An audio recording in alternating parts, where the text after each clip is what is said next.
चलिए संधारित्रों के समूह पे प्रश्न संख्या 2। सेकंड प्रश्न क्या करा कि दो संधारित्र हैं जिसको जब श्रेणी क्रम में जोड़ते हैं तो कुल धारिता कितना मिलता है 1.2 माइक्रोफैराड, और जब इसी दोनों को समानांतर क्रम में जोड़ते हैं तो कुल धारिता कितना मिलता है 5 माइक्रोफैराड। तो आपको बताना है कि दोनों संधारित्र के धारिता का मान क्या होगा। तो आइए सबसे पहले श्रेणी का समीकरण लेते हैं। अगर श्रेणी की हम बात करें तो श्रेणी क्रम के लिए क्या होता है 1/c equal to 1/c1 plus 1/c2। Okay ना, ध्यान देना क्योंकि दो की बात कर रहा है, दो संधारित्र, इसलिए हमने दो पद लिया। अब बताओ कुल धारिता कितना 1.2, तो 1 कुल धारिता आ गया 1.2 1/c1 प्लस 1/c2। अगर इसको सोल्व किया जाएगा तो कितना आएगा बच्चों, एलसीएम आ जाएगा c1 इंटू c2 और यहाँ पर हो जाएगा c2 प्लस c1।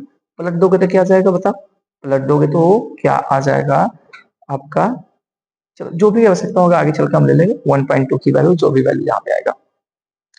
अब यहाँ पे देखा जाए तो अगले पॉइंट की हम बात करते हैं, और अगले पॉइंट में आपका क्या कर रहा है कि समानांतर क्रम में। आइए समानांतर क्रम की बात करते हैं। अगर इसको समानांतर क्रम में जोड़ा जाए तो कुल धारिता कितना था 5 माइक्रोफैराड। तो समानांतर क्रम में जोड़ेंगे तो क्या होगा C equal to C1 plus C2, और इसकी वैल्यू कितना दिया 5 माइक्रोफैराड। ये C1 प्लस C2 का मान आ गया, तो यहाँ से C1 प्लस C2 5 आ गया, ये वैल्यू आ गया।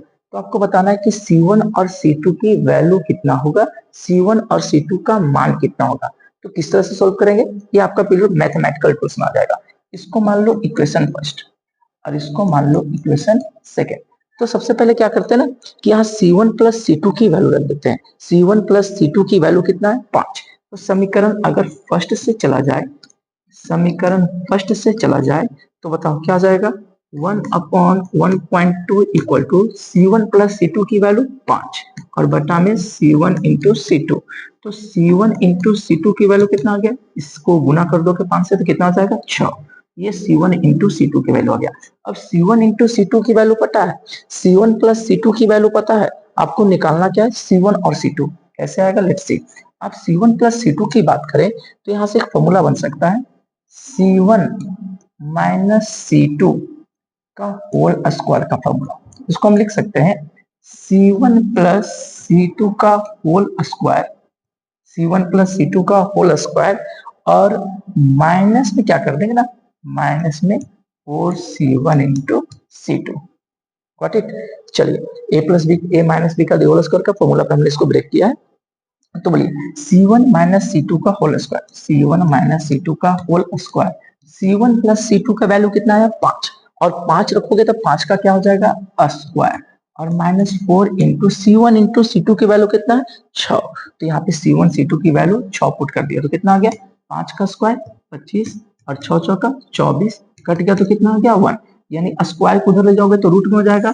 तो C1 minus C2 equal to कितना आ गया 1, और यहाँ से C1 प्लस C2 की वैल्यू कितना था बच्चों 5। अब इसको सोल्व कर लो, दोनों को आपस में जोड़ दो, C2 से C2 क्या हो गया कट गया, तो C1 कितना हो गया 2C1, 2C1 इक्वल टू कितना आ गया 6। तो C1 इक्वल टू कितना हो गया, 2 नीचे चल जाएगा 6/2 यानी 3 माइक्रोफैराड। ये C1 की वैल्यू आ गया। अब C1 की वैल्यू हमको पता है तो C2 भी निकल जाएगा ना। बताओ C2 कितना निकल जाएगा, क्या जानते हो कि C1 plus C2 equal to कितना बच्चों 5, और C1 की वैल्यू कितना आ गया 3, तो 3 प्लस C2 बराबर 5, तो C2 बराबर 5 माइनस 3 यानी C2 की वैल्यू आ गया 2 माइक्रोफैराड। तो पहला संधारित्र की धारिता आ गया 3 माइक्रोफैराड और दूसरे संधारित्र की धारिता आ गया 2 माइक्रोफैराड। ये आपका प्रश्न क्या सेकंड का सॉल्यूशन हुआ।